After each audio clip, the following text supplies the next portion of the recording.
Betul ke nak beli rumah zaman sekarang ni masih kena sediakan deposit yang besar? Okey, soalan pembukaan yang menarik.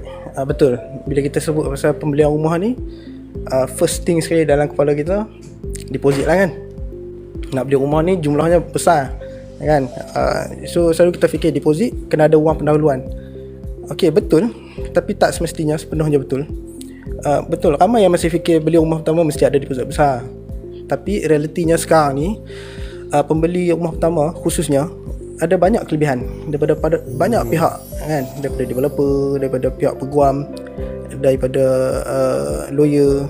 Banyak yang sediakan skim-skim yang menarik, inisiatif daripada kerajaan sendiri contohnya. Sekarang ni kita pun ada skim 100% financing kan daripada pihak bank. Banyak bank yang dah tawarkan skim 100% financing ni. Maksudnya kalau harga rumah contohnya 100,000, loan yang ditawarkan 100,000.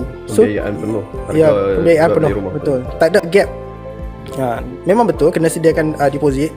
Yang tu saya rasa siapa-siapa nak beli rumah pun perlu ada simpanan sedikit lah kan. Tapi bila kita kata skim penuh ni, pembiayaan penuh ni, nanti duit tu akan dikembalikan. Maksudnya dia tak perlu menanggung selama-lamanya lah deposit tu. Okey.